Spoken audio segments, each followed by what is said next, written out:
the story of the goose that laid the golden eggs, and there's a danger here of killing the goose. Yeah.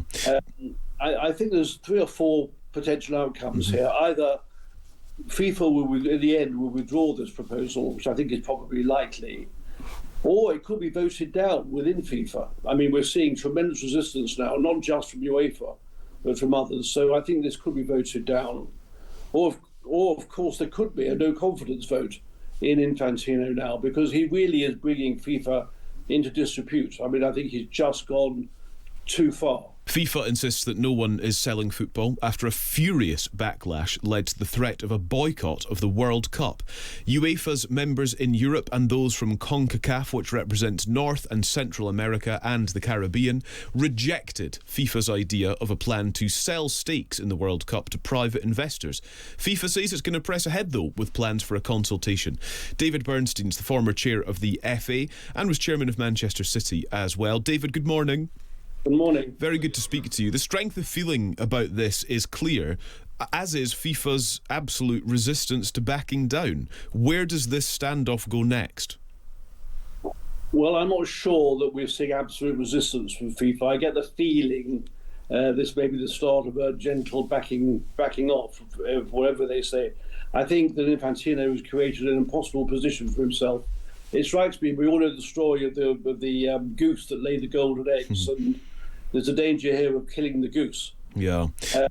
I think there's 3 or 4 potential outcomes here. Either FIFA will, in the end, will withdraw this proposal, which I think is probably likely, or it could be voted down within FIFA. I mean, we're seeing tremendous resistance now, not just from UEFA, but from others. So I think this could be voted down.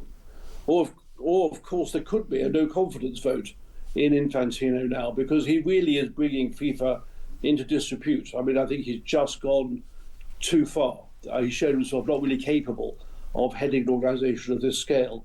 Or, of course, it could go through, but I think that's the least likely thing now. I think in one way or another, I think this proposal is doomed. And I think the very strong resistance, and I commend it, of UEFA, including the FA, our FA, has been great. Yeah, and the football associations of the other home nations too are all part of UEFA. Just based on your experience, David, what is that cabal at the top of FIFA like? When you talk about a vote of no confidence in Infantino, is there enough sort of internal resistance to him as president and enough people willing to to take him down, I suppose, for that to be realistic? Well, in normal circumstances, I would say probably not. Yeah. People like Sepp Blatter and Infantino are very good at having an entrenched position and keeping the support that they need. But, when you have a scenario where UEFA and CONCACAF, the American Federation, and others are already opposing this, you feel maybe the groundwork is being laid for a vote of no confidence, because there were 220 national associations, or somewhat that number, and if half of them, or more than half vote, I think he would be out. So I think this begins to be a possibility. Yeah. And something, Donald Trump, the great friend of Infantino, Donald Trump doesn't like losers. Donald Trump only likes dealing with winners. And if Infantino looks like a loser, I think he'll find he's lost his best friend in Donald Trump and his family. Yeah, that's a good point. Well made. Just on the boycott threat, David, I'm interested in the practicalities of that, because actually it would have to be real around the 5th of September when the Women's Under-20 World Cup gets underway. And I'm just fascinated to understand whether football associations and their teams, can they just withdraw like that on a whim? It would seem, albeit in steadfast protest against something ludicrous such as this. Legally, they're not obliged to play or anything. Do they have the freedom to boycott, I suppose, is my question. To be honest, I'm not an expert on the sort of the logistics of this. So, but I think at the end of the day, if national societies make a decision about which way they want to go for any tournament, they can their will prevail. So I can't really go through the sort of technicality. Yeah, that's fair enough. Of this, but in principle, I think the answer is yes. If the UEFA decides to do something, it will happen, and they can deal with competitions in their own way. Yeah. Why is the proposal to sell stakes in the World Cup, why is it such a bad idea, and why would it be so detrimental for football, and crucially, I think, for football fans? Well, this is a very good question. I've got a slightly complicated answer. That's all right. We'll go with it.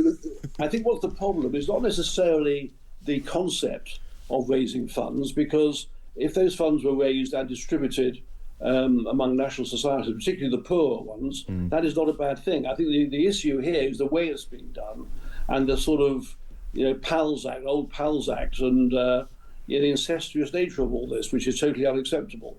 My thought is that if one wanted to bring FIFA really into the 21st century, improve its governance, raise funds, what it possibly could do, and it would be complicated, is to become, in effect, a listed company on a stock exchange where it raises funds from the world at large. In other words, fans across the world could subscribe into FIFA and become shareholders of FIFA. Now, this would be amazingly democratic. If you had 500,000 or 1 million shareholders who were fans, that would bring the fans closer to FIFA rather than taking. And this is a situation that we had in many English football clubs until not long ago. I mean, my own club, Manchester City, which I chaired, when I was chairman, we were a public company, and we did have 2,000 or 3,000 fans who were shareholders. That was wonderful. We had an AGM.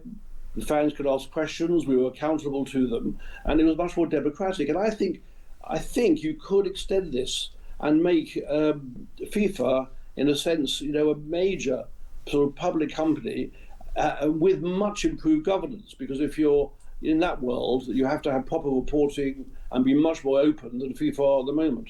So those are a bit of a way out suggestion. I think it merits looking at very carefully. I think that's a fascinating idea, actually, David. Thank you for putting it on the table. We will see what reaction it gets from our listeners and indeed football fans as well. For now, though, thank you very much for your time. Pleasure. That's David Bernstein, former chair of the FA from 2011 to 2013, saying that actually he thinks there is a chance of a no confidence vote in Gianni Infantino, the FIFA president. Basically, it sounds as though, from David's interpretation of how this has evolved, that this idea, is really unlikely to see all the way through. And what do you make of that idea, that actually FIFA could improve its governance, could improve its democratic representation of football fans if it was listed, and fans could become shareholders and have their say and ask questions and have some input into how FIFA was run? There's one for you to think about on WhatsApp this morning. Part of that statement this morning, Martin Ziegler, the chief sports reporter who's on the front page of the Times today, almost gets a shout out. They said, our planned consultation process was disrupted by incorrect media reports. We will proceed with this consultation process to ensure that each member has the ability to express its vote based on the facts. Well, we know the facts. They're proceeding with the consultation of the sale, and universal condemnation from the teams who basically say we're not going to play that game. And the timeline comes quite quickly, because the next tournament starts, as we've just heard, 5th of September, so something has to change before then.